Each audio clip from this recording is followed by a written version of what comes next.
En este video nos vamos a centrar en el estudio de la hidráulica. La base fundamental de la hidráulica es la hidroestática, que estudia el comportamiento de los líquidos en reposo, y la hidrodinámica, que estudia el movimiento de los líquidos. La mecánica de fluidos es la rama de la física que estudia el movimiento de los fluidos, así como la fuerza que los provoca. Dentro del estudio de esta rama se encuentran los gases, que es estudiado por la neumática, y los líquidos, que es estudiado por la hidráulica. Claro que también dentro de este también se encuentra la heliohidráulica. Etimológicamente, la hidráulica se refiere al estudio del agua en tuberías. Además de esto, se deriva la heliohidráulica, que estudia a los fluidos en base a derivados de petróleo, como el aceite mineral, por ejemplo. A continuación se muestra un circuito hidráulico, el cual se compone de los siguientes: un tanque o depósito que se encarga de almacenar el fluido, una bomba hidráulica la cual convierte la energía mecánica en energía hidráulica y nos proporciona una presión y caudal adecuado de líquido en el circuito. La energía mecánica que necesita esta bomba es suministrada por lo general por un motor eléctrico. Válvula de seguridad: es una válvula limitadora de presión que cumple la función de evitar que aumente la presión en el sistema. Válvula distribuidora: se encarga de controlar el paso y distribuye el fluido en todo el circuito. Cilindro hidráulico: es un contenedor que realiza el trabajo deseado. Además de estos elementos tenemos las tuberías, que es la red de distribución del fluido a diferentes puntos. Antes de continuar, voy a explicar algunos conceptos básicos como fluido, flujo, propiedades de los líquidos, magnitudes físicas y algunas aplicaciones de la hidráulica. El fluido es una sustancia que se deforma continuamente al ser sometida a un esfuerzo constante o tangencial.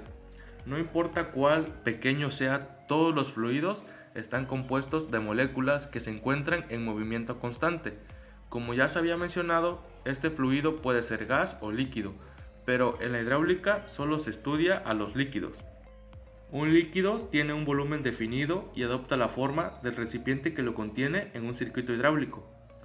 Este fluido puede llegar a todos los puntos gracias a la presión que se ejerce y se define como el flujo a un fluido en movimiento. Hay dos tipos principales de flujos: flujo laminar, que se caracteriza por un movimiento ordenado y suave. El flujo de este fluido se mueve en láminas paralelas sin mezclarse, mientras que fluido turbulento se denomina al movimiento de un fluido que se da en forma caótica, es decir, las partículas se mueven desordenadamente y así sus trayectorias se encuentran formadas pequeños remolinos. También un flujo puede ser permanente o estacionario, variable o transitorio. Veamos algunas propiedades de los líquidos que se consideran en la hidráulica. Incomprensibilidad: como ya se sabe, un líquido es poco comprensible, por lo que en la hidráulica se considera como incomprensible. Además, si se ejerce una presión sobre un líquido, tal como se muestra, este también ejerce una presión igual en todas las direcciones del recipiente que lo contiene. Fluidez: la fluidez de un líquido está estrechamente relacionada con su densidad y por ende su viscosidad. Peso específico: por lo general se considera constante, aunque varía la temperatura. También tenemos la isotropía y la cohesión. Magnitudes físicas: las magnitudes básicas del sistema internacional empleadas en la hidráulica son longitud, masa, tiempo y temperatura. De ellas se derivan las demás magnitudes importantes en la hidráulica, como son superficie o área, volumen, fuerza, presión, velocidad, caudal y otras magnitudes más.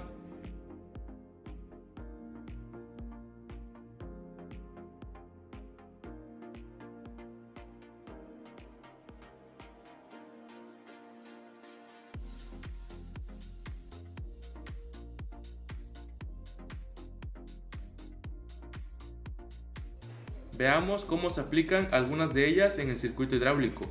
La presión se define como la fuerza aplicada por unidad de superficie o área.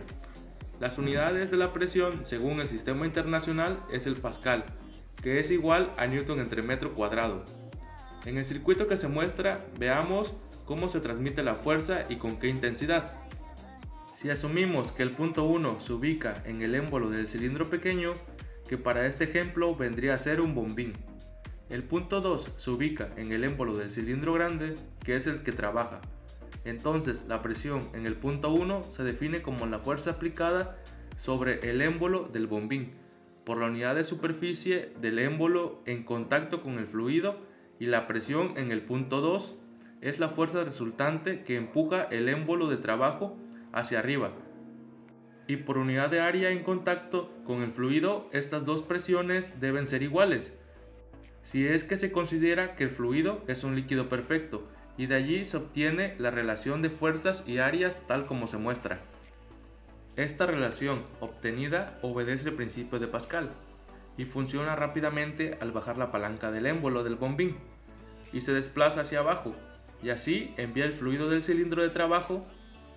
Al subir la palanca, el bombín succiona el fluido del depósito para ser usado nuevamente gracias a las válvulas antirretorno, que se ubican en un punto estratégico.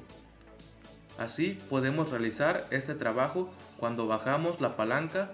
Las presiones en el punto 1 y 2 son iguales para vaciar el fluido del cilindro y se puede realizar abriendo la válvula reguladora.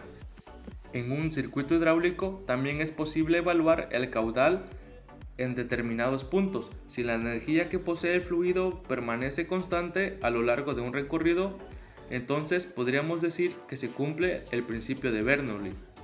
Este circuito es similar a los que se encuentran en un gato hidráulico que la mayoría conocemos. Para finalizar, veamos algunas de las aplicaciones de la hidráulica y hidráulica. Aplicaciones industriales. Existe una infinidad de aplicaciones en la industria, entre ellos tenemos la automatización de procesos industriales, como impulsar, posicionar y mecanizar elementos o materiales propios en una línea de producción. Aplicación en móviles. La hidráulica es muy usada en este tipo de aplicaciones y los encontramos mayormente en la maquinaria pesada. Aplicaciones aeronáuticas. Los encontramos en los alerones de los aviones, en trenes de aterrizaje, frenos simuladores, equipos de mantenimiento aeronáutico, etc. Existen muchas aplicaciones más en la hidráulica en diferentes sectores, pero en este caso nos centramos en la aplicación de circuitos hidráulicos que son usados en las líneas de producción y automatización.